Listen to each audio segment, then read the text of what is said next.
Ya Rasulullah, o Allah'ın elçisi, İslam dininde qayсы нерсе артығырақ, qayсы амал абзелірек, жоқса ошол соо жагынан qayсы нерсе көбүрөөк болот деп сурап калды. Аллахтын элчиси саллаллаху алейхи вассалам, сенин колуңда болгон болсо, мүмкүнчүлүгүң болгон болсо, ачкаларга тамак жедирүүң жакшыраак. Колунда бар адам, мисалы мүмкүнчүлүгү болгон адам экен, тамак берүү. Андан кийинкиси, кимди таанысаң да тааныбасаң дагы адамга салам берүү деди. Бул негизи Бухарда келген хадис экен. Карай турган нерсе ушул экен. Бул аябай чоң бир амал болуп эсептелет. Пайгамбарыбыз абзел деп бекер айткан жок. Ар бир амалдын өзүнүн орду бар. Качан эгерде адамдар ачкалар көп болуп аткан болсо, эгерде мүмкүнчүлүк болуп турган болсо, анда сенин тамак бергениң мындай бир башка амалга жакшыраак болот. Мисалы, 2 рекет намаз окуп отуруп алгандарында ачкаларга берген тамагың өйдөрөөк сооп болот. Бурунку бир мезгилдерде адамдарда көп убакыттарда ушу тамактан өтө чоң проблема болгон да. Ошонун себебинен пайгамбар саллаллаху алейхи вассалам ошол заманга тийиштүү айтты. Эми азыркы заманда деле ушул нерсе бар. Бирок кайсыл убакта десе, мисалы, орозондо ооз ачтырганда, анан качан умра хаж кылганда, ошол жерге барганда көбүрөөк тамак берген жакшыраак болот. Ал эми акыр замандын белгилеринин бирөөсү, мындай бир чоң бир жакшы бир китеп бар, акыр замандын белгилери туурасында. Анда ошондо анан кыйыр кылып ушундай айтып кетишет. Акыр замандын белгилери алдарында адамдар бири-бирине саламды тааныган адамдарга гана берип калат экен. Же болбосо мындай бир кордук көрүп калыштан коркуп, бийлик ээлерине, ошондой эле зулум ээлерине коркуп, мисалы, эртеңки күнү ушунун зыяны болуп калбасын деп салам берип баштайт деген экен. Исламда субханалла, ассаламу алейкум деп салам берүү өзү бул өзгөчө бир амал. Пайгамбардын чоң бир сүннөтү болуп эсептелет. Пайгамбар саллаллаху алейхи вассаламга эч ким жетишкен эмес экен салам берип. Пайгамбар ассаламу алейкум деп алардын биринчи салам берип салчу экен. Ошол себептен саламга көңүл буруш. Билесиздер, саламдын өзү бир чоң бир орду бар. Кимде ким ассаламу алейкум десе 10 сооп алат. Ассаламу алейкум ва рахматулла десе 20 сооп алат. Анан ва баракатухту кошо турган болсо 30 сооп алат. 30 жакшылык анын эмесине жазылат. Дагы бир эмеде болсо, силер дейт саламды жайылткыла. Анткени Алланын салам деген ысымы дейт да, кыямат күнү Алла Таала бейиш киргизгенде да айтылат деген жери бар экен. Ким деген бул көп салам берсе, ошол адамдын жүрөгү жумшак болот экен. Ким көп салам бере турган болсо, ошондо береке болот экен. Анткени пайгамбар саллаллаху алейхи вассалам, мен 3 нерсени кепилдик алам дейт экен. Алла өзү кепилдик алган дейт. Ошонун бирөөсү кимде үйүнө кирип атып ассаламу алейкум деп кирген болсо, ошол рызкысынын Алла Таала кепилдик алып койгон. Үйгө кирип атасың ассаламу алейкум. Машалла, некен рызкың кененейип баштайт экен. Өзүңөрдүн балдарыңарга салам берген үйрөткүлө. Ошондой эле аялдарыңарга дагы салам берген үйрөткүлө. Кайсы берекелүү аялды билгиңер келсе, сага ассаламу алейкум деп биринчи сенден биринчи салам берсе, жана сенин колуңду мындай кичинекей бир эмесин эгине тийгизип койсо, ошол аял берекелүү болот.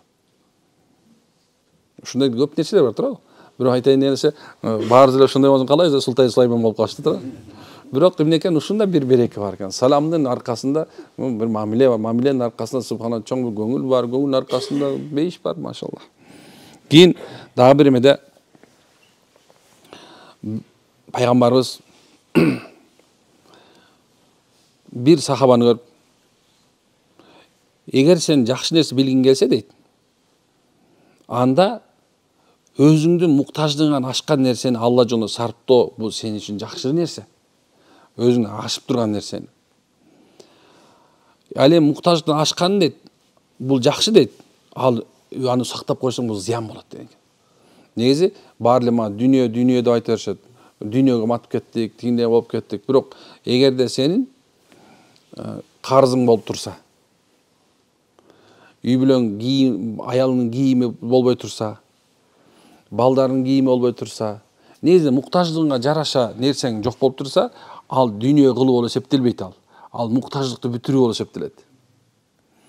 Мисалы адам bir 4 комнат үйгө муктажбы? Ошон үчүн ал мээнет кылып атат, ал муктаждык үчүн. Bir adam мисалы bir жүгүлгө муктажбы? Ошо муктаждык туурабы? Bir at, bir үйдө bir at болуш керек. Ошон эле субханалла мисалы аялыңдын жаз, күз, кыш болгон кийими болуп туруш керек. Ошондой балдарыңдыкы да, аларды окутушуң керек, контрагын төлөп турушуң керек, туурабы? Бул эми эгерде ушулардын баардыгына жетип туруп, анан кийин сен дагы жутунуп атсаң, анда сен дүйнөгө барып калганда ошондо дүйнө парас болосуң. Ага чейин субханалла силер дүйнө кылып аткан, силер мойнуңарда милдетиңерди аткарып атасыңар болуп эсептелет. Түшүнүктүбү? Демек айтып аткан муктаждыктан ашканын дейт да, сен бергениң жакшыраак дейт. Аны сактап коюшуң зыян дейт. Bir günü Peygamber sallallahu aleyhi ve sellem Ayşe'nin özüne soratken, Ayşe, janakı soyulgan eçkiden emne kaldı bizge dese, ya Resulullah, dalısından başkasının bağır gitti dese, Peygamber aytты, dalıdan başkasının bağır gettir dağı deydi da, dalıyla kalıp kaptır deydi, bizim ahiretibizge ziyan olup deydi. Şunday adam o dalı deydi, bizge ziyan olup kaptır, bizim ziyanımızga işteptir, dep aytып atkan. Demek, oşol aşkan nerseni beriyor, bul jakşıraak bolуп ketкен. Sadaka berүүнү muktаждардан башташ керек экен. Muktаждардан ошонун ичинде эң жакшысы ошол өз үй бүлөңөн баштагаң жакшыраак экен. Bir günü пайгамбардын негизи пайгамбар саллаллаху алейхи вассаламдын өзгөчө bir сыпаты бар. Бул эч кимде болбойт деп ойлой берем. Кийин абалким сахабалар болгондур, бирок кийин болбойт деп ойлой берем кебирдечи. Бирөө келип айтып аткан.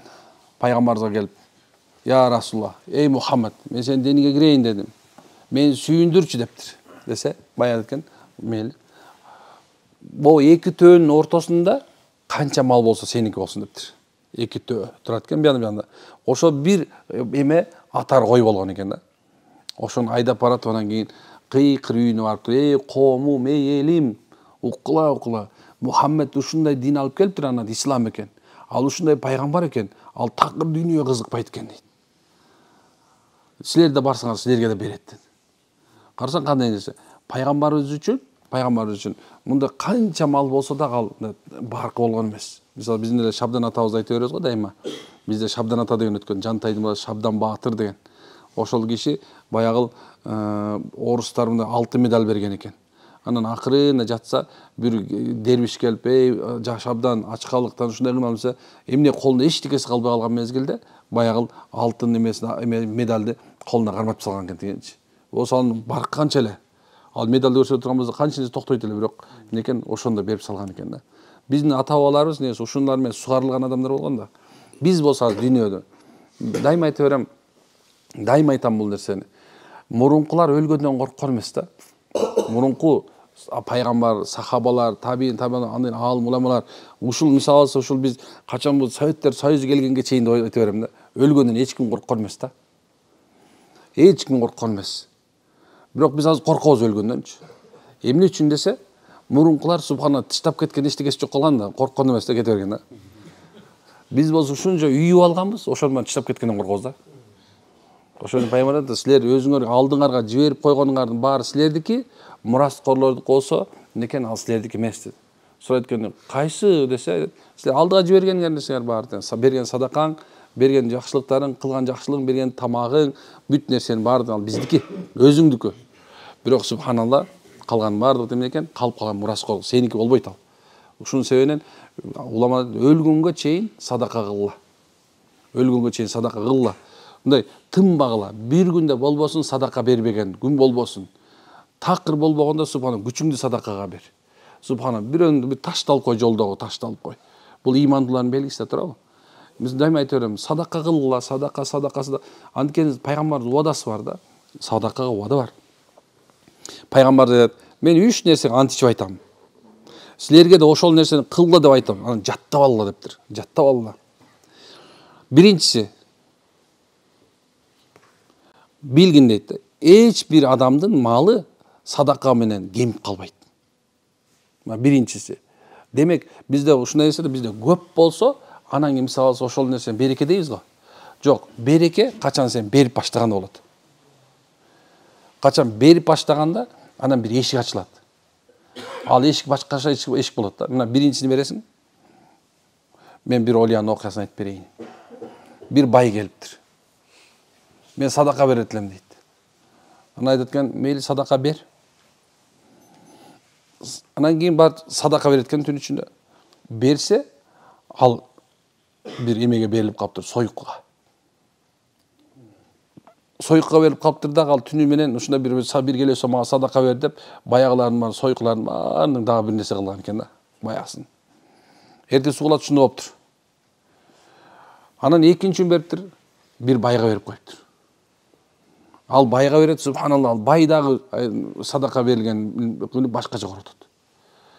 Анан үчүнчү күнү берсе, субханалла, дагы бир эмеге берип койгон экен да, бир бузукка берип койгон, алкашка ушуну берип коюп, ал дагы арак ичип кетиптир. Анан бай айтат экен, мен 3 күн садака бердим, 3 күндө ушундай болса, айтат экен, эми кара дейт экен. Мен садака берейин деп, анан бир садаканы берсе, көчөдө кетип барат эле бирөөнү уже зыңк кийинип алган адамга берет экен да, баардык нерсеси эметип турганда, төрт тарап келишип турган адамга берген деп экен. Берет экен, эми ошонун аркасы баягы Олия берди, бул кандай болчу, эмне үчүн мен айырмасы эмне болуп экен, түбүнө зыңк кылган эле байга берип салбады деп, мен тиги аңдып барса, караса, ушундай бир такып адам экен, адамдарга көрсөтпөйт экен өзүнүн кедей экенин. Көрсөтпөйт экен, мындай кийинип алат экен, зыңк кийинип, муктаж эместей жүрөт экен да. Алла билет да ким анык муктаж экенин.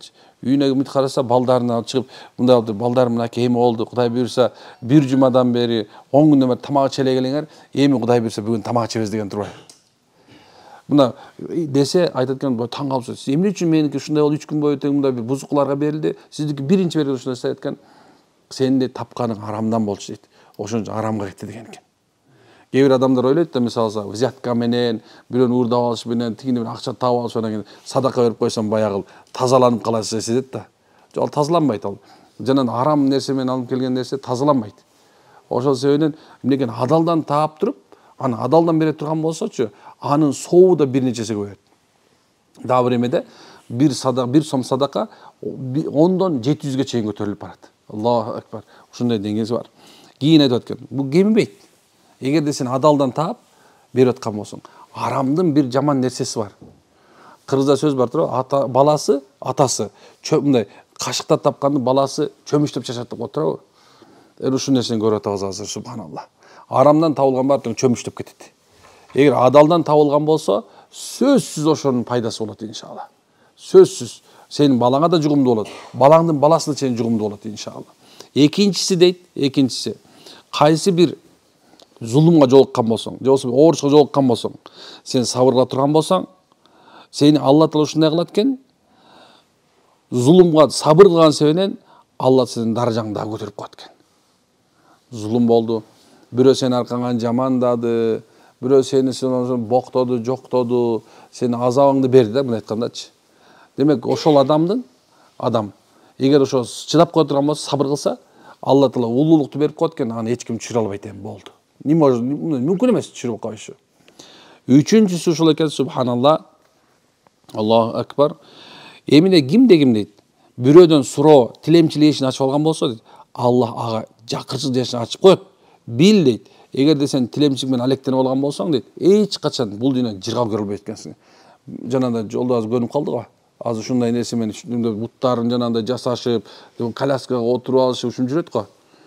Бул оңой акча да. Эми мындай карасаң, атайын колдорун ачып койгон, кестирип койгон, кээ ушундай эмеден көрүп алып таң калган менчи, атайын тиги эмеге барганыбызда, четмага көргөндө мындай колдорун мындай чаап туруп атайын даярдашат экен да. Анан эми ал колу жок адамга эмне бактылык өмүр бою сурагандан башка. Аны кейпинги да келиштирип салды. Ошол себептен мынакей 3 нерсе экен. Садака байлыкты эч качан кемитпейт. Ал эми зулумчулукка сабыр кылган адам улуулуктан эч качан кемибейт. Үчүнчүсү, ким тилемчилик эшин ачып алган болсо, бирөөнүн суроо эшигин ачып алган болсо, анда субханалла, ал эч качан байыбайт ал адам. Эч качан жакшылыкка жетпейт. Демек ушул нерсе экен. Бирок сарптаганда сөзсүз пайда бар, унутпагыла. Сарптагыла. Сарпташ керек. Алла жолуна аябай көп сарптагыла. Мечиттерге сарптагыла, медреселерге сарптагыла. Болбосун күнүңөр сарпталбай калган. Анткени өзү бардыгы тең эле жол ачылып кетишин каалайт да. Туурабы? Аны өзү бербейт, анан кантип болсун? Өзү эчтеке бербейт. Бирөөнө бергиси да келбейт.